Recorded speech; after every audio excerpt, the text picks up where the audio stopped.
Horror Indian story की श्रेणी में आपका इंतजार एक भयानक रात कर रही है। ऐसी रात्रि जो चीख की गूंज से सहमी हुई है। पेड़ पौधे सब शांत है और घना अंधेरा किसी शैतानी रूह के आगमन का संदेश पहुंचा रही है। भयभीत साया जो रोंगटे खड़े कर दे। ये कहानी रजत की है। रजत, वह लड़का जिसका जीवन मात्र सुंदरता और धन के समीप रहा। रजत को अपनी जिंदगी में दो ही से प्रेम रहा, एक लड़की और दूसरा धन। दोनों को वह बखूबी इस्तेमाल करना जानता था। नमस्कार दोस्तों, हॉरर इंडियन स्टोरी पढ़ने के लिए आप बिल्कुल सही स्थान पर पधारे हैं। इस श्रेणी में रजत का वह अनुभव आपके साथ साझा किया जाएगा जिसने उसकी सोच पर काफी प्रभाव डाला। हॉरर इंडियन स्टोरी, रजत का डरावना अनुभव। एक सुनसान रात, पूरा शहर जब नींद से अपने रिश्ते को मजबूत कर रहा था, लेकिन घर पर रजत फिलहाल अभी भी जगा हुआ था। मोबाइल की स्क्रीन पर टकटकी लगाए अपने दोहरे चरित्र का प्रदर्शन कर रहा था। एक चरित्र में वह अपनी वह सोच उजागर कर रहा था जिसमें धन हो और उसके इर्द गिर्द लड़कियों का जमावड़ा लगा हो। दूसरी ओर वह डिंपल से बात कर रहा होता। डिंपल उसकी गर्लफ्रेंड का नाम था। यह उसकी 12वीं महिला मित्र थी। वह हर एक लड़की के साथ 3-4 महीने का ही वक्त बिताता था। डिंपल बेहद अमीर परिवार से ताल्लुक़ रखती है। बाकी लड़कियों की हूबहू रजत ने डिंपल को भी झूठ के पर्दे में ढक के रखा। उसने डिंपल के समक्ष अपने माता पिता की वह छवि प्रस्तुत करी जो उन्होंने कभी निभाई भी नहीं थी। कहते हैं ना कि किसी की छवि को धूमिल करना बेहद आसान है, बल्कि उनका नाम बनाना कठिन। उस अंधेरी रात में कुछ अनसुनी घटना का भी संबंध जुड़ा था जिसकी शुरुआत रजत से ही होती है। 12:45 की आखिरी छूक छूक अमूमन रात एकदम शांत होती है। सभी जीव जंतु रात्रि के स्वप्न लोक में खुद को झोंक चुके होते हैं। रात के इस शांति में सिर्फ घड़ी की टिक टिक ही सुनाई देती है जो उस रात 12:45 का समय दिखा रही होती है। रजत अभी भी फिलहाल फोन पर व्यस्त है। खिड़की के बाहर चांद की रोशनी आज कुछ धीमी है। ठंड भरी शीतल हवा खिड़की के दरवाजे में बनी पतली सी जगह से हवा गुजरते हुए रजत को ऐसा महसूस करती है कि कोई उसे छू रही है, अपने कोमल हाथ से उसे अपने ओर बुला रही है। तभी अचानक रजत के कानों में एक प्रेम से लबरेज आवाज आती है। रजत, तुम सिर्फ मेरे हो, मैं तुम्हें खुद से दूर नहीं होने दूंगी। रजत यह सुनकर काफी घबरा गया। उसने डर के मारे अपना फोन बेड पर रखा और खिड़की की तरफ भागा, लेकिन खिड़की से कोई नहीं दिखा। वो जैसे ही खिड़की फिर से बंद कर वापस बेड की तरफ मुड़ा, चांद की रोशनी में एक परछाई से उसका सामना हुआ। उस परछाई का एक हाथ उसके गर्दन को दबोचा और उसे फर्श से कुछ इंच ऊंचाई पर लाकर नीचे फिर से फर्श पर जोरों से पटक कर फर्श की धूल पर लाकर डाल देती है। वह उसी वक्त बेहोश हो जाता है और होश में आने के लिए सूर्य के प्रकाश के आने तक का समय लेता है। रजत की अपने माता पिता से बिल्कुल भी नहीं बनती थी। वह हर समय किसी न किसी विषय पर अपने माता पिता से विवाद कर देता था। उसके जीवन में रिश्ते का कोई मूल्य न था। वह अपने माता पिता को मात्र एक एटीएम मशीन समझता जिनके वह धन को इस्तेमाल कर सके। अगली सुबह भी यही हुआ।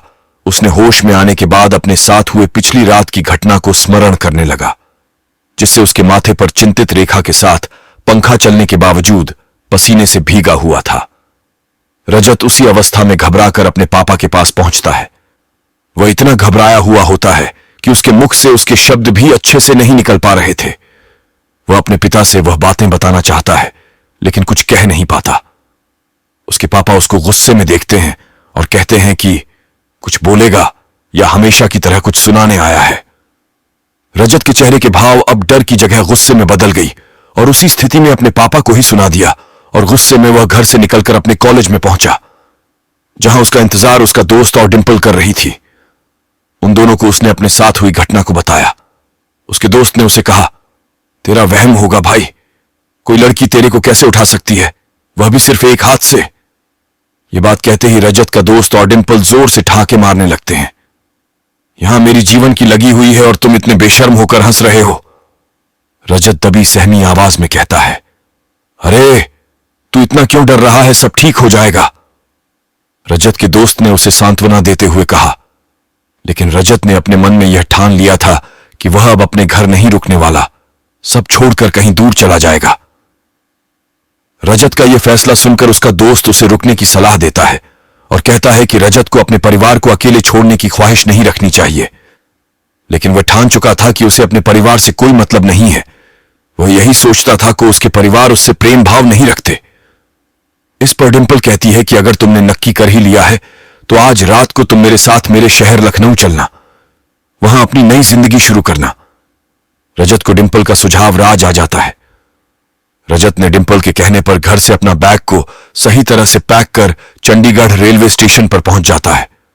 डिंपल ने उसे प्लेटफॉर्म नंबर 4 पर आने को कहती है।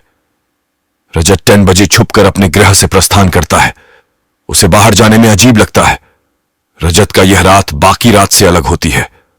मौसम में सर्द हवा की मौजूदगी तो होती है, लेकिन फिर भी रजत को घुटन महसूस कराती है। जैसे ही समय का पहिया रात के 12:45 बजे पहुंचती है, प्लेटफॉर्म पर एक ट्रेन की एंट्री होती है। रजत पूरा घबराहट से भरा होता है। डिंपल अभी तक रेलवे स्टेशन नहीं पहुंची होती। स्टेशन भी पूरे तरीके से किसी श्मशान घाट का रूप धारण कर चुका होता है।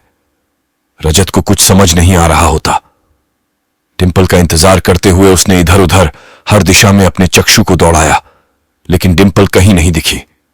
तभी फिर से एक ध्वनि रजत के कानों में गूंजती है। रजत, मेरा इंतजार कर रहे हो? यह वही आवाज थी जिसे रजत ने अपने रूम से सुनी थी। इसमें भी वही भाव की दस्तक थी। फिर वह आवाज एक भयंकर हंसी के वस्त्र पहन लेती है। रजत अपना होश खो चुका होता है। तभी वो आवाज ट्रेन का दरवाजा खोल उसके सामने आती है। यह कोई अन्य नहीं बल्कि डिंपल होती है। रजत डिंपल को देख लंबी सांस लेता है। वह जल्द से उसका हाथ थामे ट्रेन पर बैठ जाता है, लेकिन ट्रेन के भीतर का दृश्य देख वह घबराहट की अवस्था में पहुंच जाता है। ट्रेन में कोई भी अन्य नहीं होता। रजत डिंपल से इस बारे में पूछता है तो डिंपल उसे कहती है कि यह ट्रेन स्पेशल है जो केवल एक ही बार चलती है हफ्ते में। जिस डिब्बे में वह बैठे हैं वह महंगा है, इसीलिए कम ही लोग सफर करते हैं। रजत डिंपल की बात मान जाता है। ट्रेन में घुसते ही डिंपल उसे कहती है कि उसे बाथरूम जाना है तो रजत अपनी सीट पर बैठे। रजत जैसे जैसे अपनी सीट पर जा रहा होता है उसे कुछ जानी पहचानी कई लोगों की बात सुनाई देती है, जिससे वह कभी अवगत होता है। उसने वही आवाज पहले भी सुनी हुई होती है। उसे लगता है वह काफी थक गया है, इसीलिए खाली ट्रेन में से आवाज आ रही है। वह अपनी सीट पर बैठने के लिए पहुंचता है तो वहां एक लड़की घूंघट ओढ़े जोर से आंसू बहा रही होती है। रजत उस लड़की से पूछता है कि वह क्यों रो रही है, तो जवाब मिलता है कि उस लड़की का किसी ने रेप किया है और उसका आरोपी बाथरूम में गया है। रजत उस लड़की को चेहरा दिखाने के लिए कहता है ताकि वह मरहम पट्टी लगा सके। जैसे ही लड़की घूंघट ऊपर करती है, उसका चेहरा देख रजत चकित रह जाता है। वह अपना बैग जो का त्यों रख बाथरूम की तरफ भागता है और जोर जोर से डिंपल को पुकारता है। डिंपल तो नहीं होती, लेकिन उसका बाथरूम में इंतजार वही लड़की कर रही होती है। वह अपना होश बुरी तरह से खो चुका होता है। उस लड़की से जान बचाने के लिए वह ट्रेन से कूद जाता है। इसी में उसका जान चला जाता है। आखिर में उसका फोन जो डर के मारे वह ट्रेन की सीट पर भूल जाता है, उस पर एक मैसेज आया होता है जिस पर लिखा होता है, सॉरी जान, मैं तुम्हें बताना भूल गई थी। मेरा अपने शहर जाने का प्रोग्राम कैंसिल हो गया था। दोस्तों के साथ डिस्को में गई थी। होप तुम समझोगे। Love you. दोस्तों, ये थी हॉरर इंडियन स्टोरी भाग से आज की कहानी। आशा करता हूं आप लोगों को इसे सुनकर मजा आया होगा। ऐसी की बहुत सारे कहानियां सुनने के लिए हॉरर इंडियन स्टोरी के साथ जुड़े रहें। यह कहानी कैसी लगी हमें कमेंट करके जरूर बताएं।